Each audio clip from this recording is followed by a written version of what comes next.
So these days, we don't need to believe in or follow the religious tenets which were really compromised, full of considerations, and eventually full of manipulations that come from ancient problems, ancient necessities and situations that no longer exist or don't have to exist.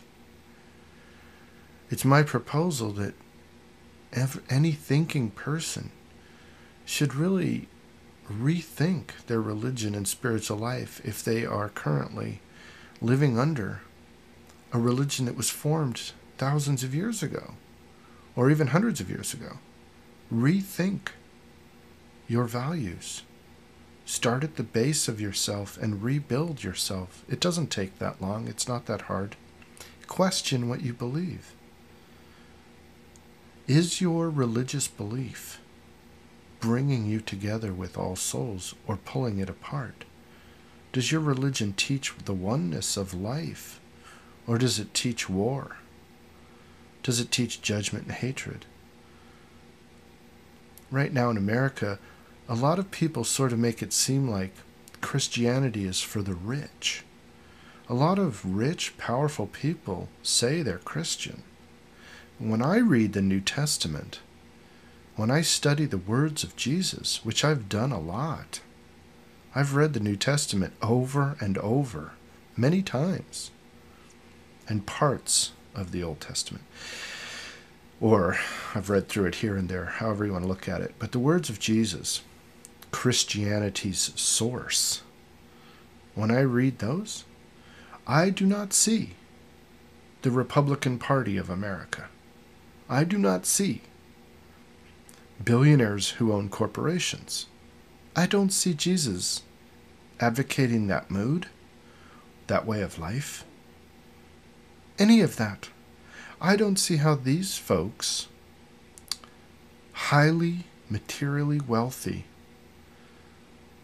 people who don't seem to have a lot of feeling for their workers or for the masses on earth or for other cultures, brotherly love, sharing, equality, all the things that Jesus talked about, I don't see in them. But they act like they own Christianity. So question. They should, you should, everyone should question their values and their views, their knowledge, and rethink things. It's a new day. It's a new age. We don't have to follow our old thinking patterns that were based on very ancient times and very ancient ignorance, ancient manipulations, ancient considerations. We don't have to. Look at your values. Look deep inside yourself. What are you running off of? Is it true? Is it helpful to you, to the world, to others? Is it about eternal life of all living beings? Does it truly contain love thy neighbor as thyself? Honor thy father and mother? Does it truly contain the equality hinted at in these core spiritual values? So question yourself. Rebuild yourself in true spirit. And thus you'll find greater happiness. You won't be so full of fear, anxiety, etc. You'll have more to share with your brothers and sisters. There will be more happiness on earth. We will move faster, further towards the goal of peace, oneness, and happiness if everyone does this.